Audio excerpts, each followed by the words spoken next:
Hi, welcome back at the next episode of The Remains of the Berlin Wall. In this episode we're going to drive from the north of West Berlin all the way to the west.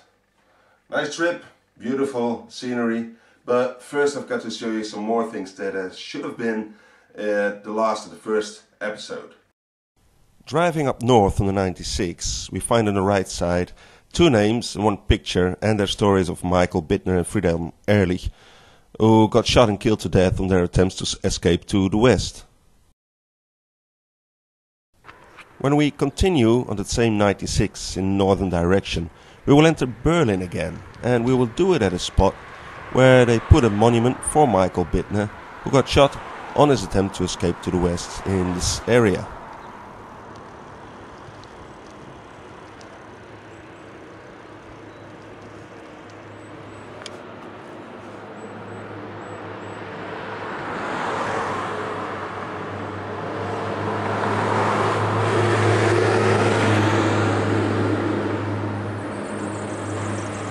Even further up north of the 96, we will leave Berlin again at this sign. The sign says that here Germany and Europe were divided until the 17th of February 1990, 10 o'clock. From here on, we again follow the signs of the Berliner Mauerweg, which will take us eventually at the next site where Marianetta Jurkowski got shot on the 22nd of November 1980, just 18 years old, on her attempt to escape to the west with her fiancé and another friend. On that fatal night, the three of them already managed to climb over the first couple of fences, but then they set off the alarm, guards started to shoot, and Marietta got wounded. The two men managed to climb over the last wall and had to leave Marietta behind. Continuing our trip, we will cross the border at this spot and we will end up in the northwest of Berlin at a special place called Invalidensiedlung, where once wounded soldiers were living.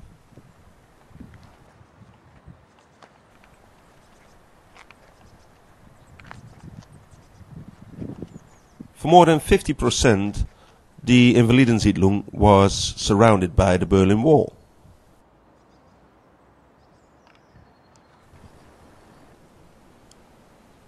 And that is why, in this area, we still can find some more border marks.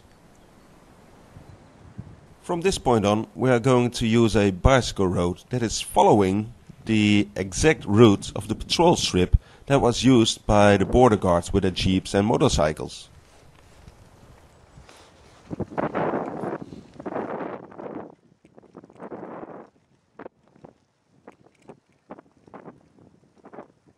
When you look carefully, you can sometimes find remains of the Berlin Wall, like this metal box that once contained a telephone that was used by the border patrol guards for their communication.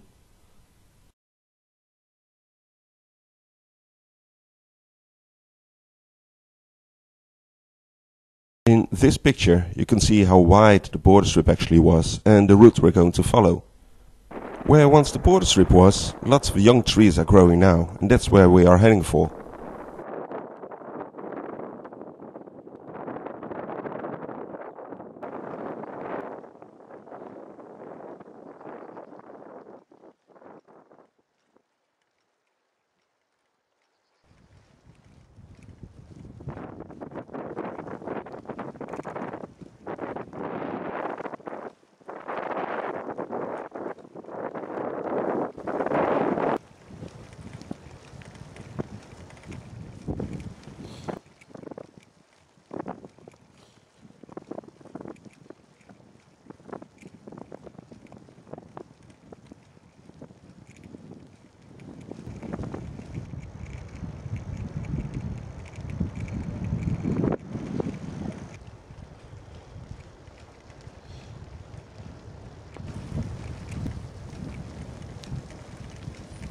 Lots of young trees, where once the border strip was, mainly birches.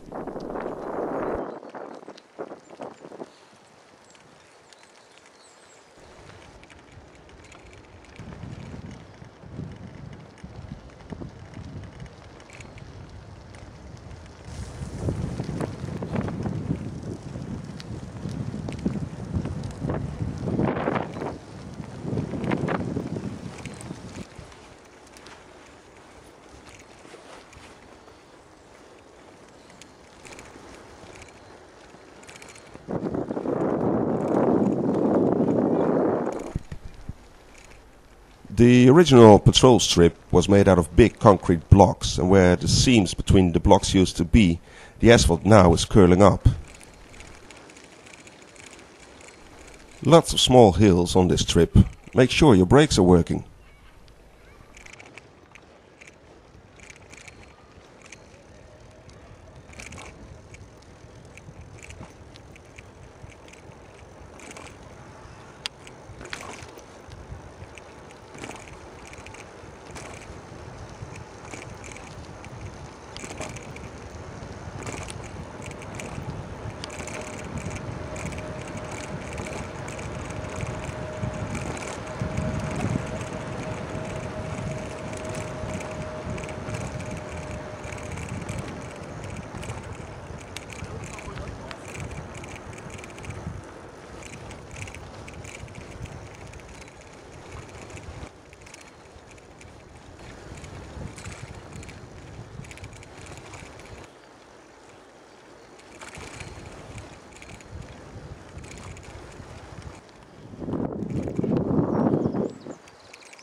The original patrol strip was going straight ahead, but we have to take a little detour.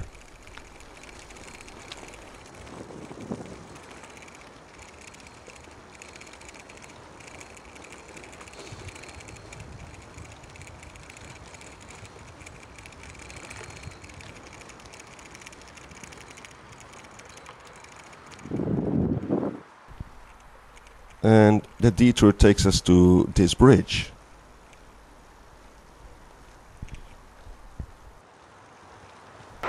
This is where a border crossing named Stolpe used to be.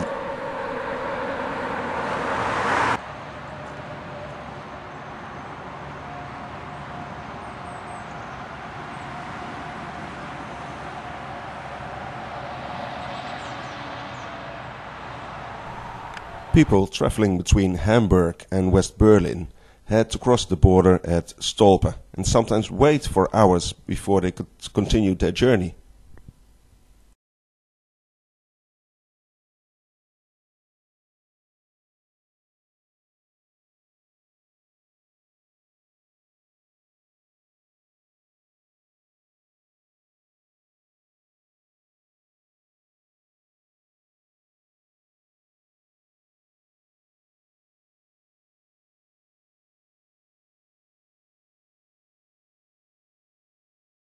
And on again it goes, and if you watch carefully, you can sometimes see some border marks standing between the trees.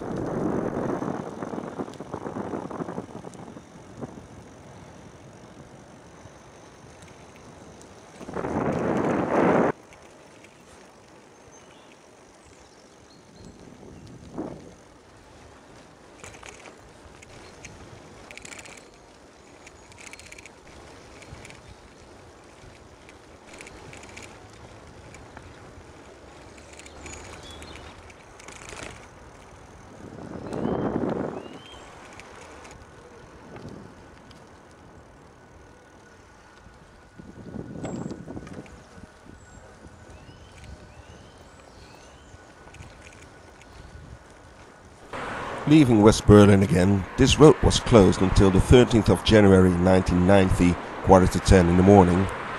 And it's clearly to see where the border strip used to be. There's even one light post still standing there that used to illuminate the border strip.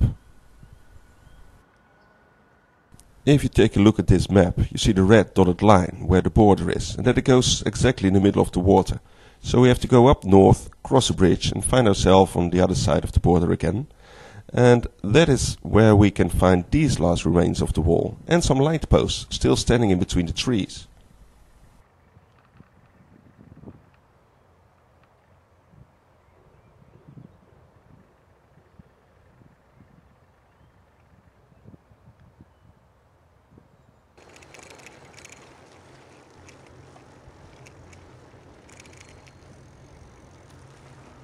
The former border strip is a good habitat for a variety of animals.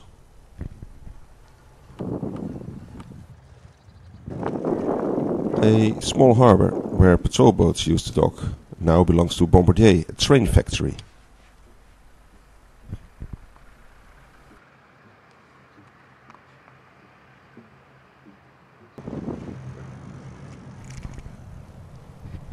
This factory is so big that it even has got its own power plant.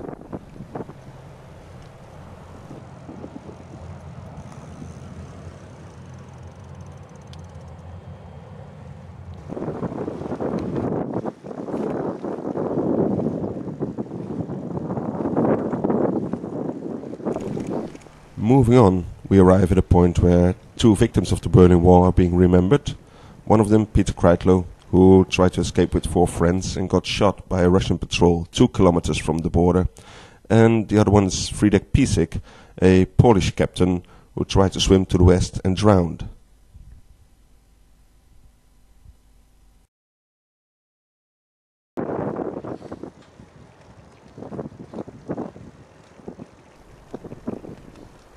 Further down the road we will find this massive piece of concrete where signs used to be put up for ships that a checkpoint was ahead.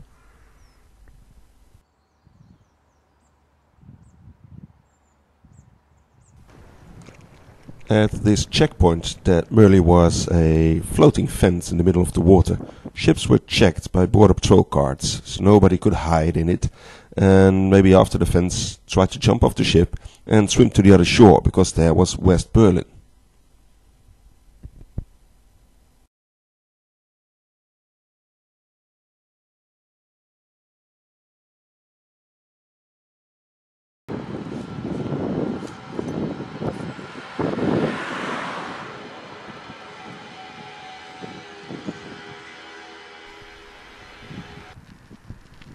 More wildlife.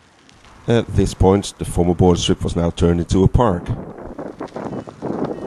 And from this park we can see the next point of interest, the former border patrol tower.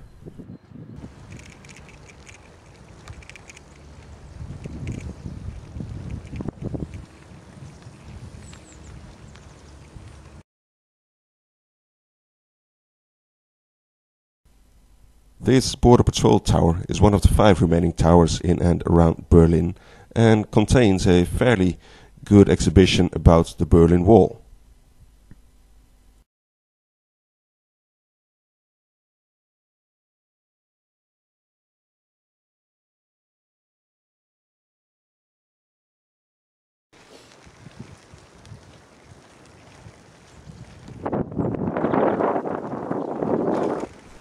Following the road, we sometimes see former border fences now being used as garden fences.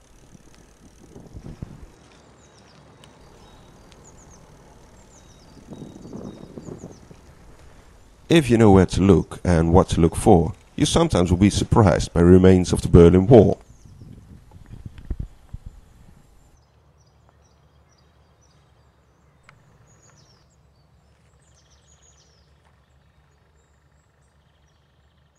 Filming in the first months of the year makes it all look a little bit brown and grey, but just imagine what it looks like in the summertime.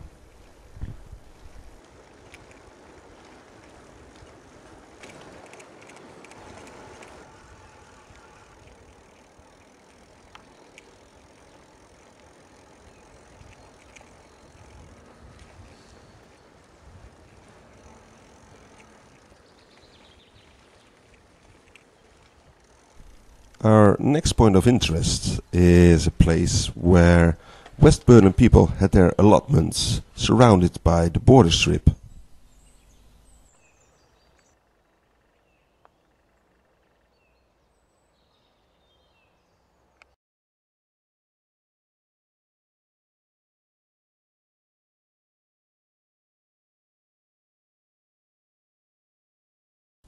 Those people really have to ring a doorbell mounted on the Berlin Wall, wait for the guards to pick them up and guide them to a checkpoint, and from there on bring them to their allotments.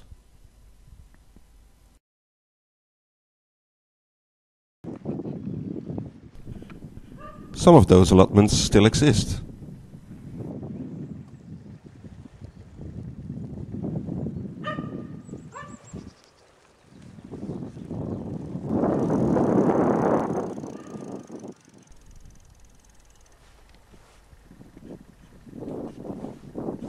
And again, it's clear to see where the border strip cuts straight through the woods. And as we cross this former border strip, we will reach back into West Berlin, where we first will go for a nice beer in a nice beer garden.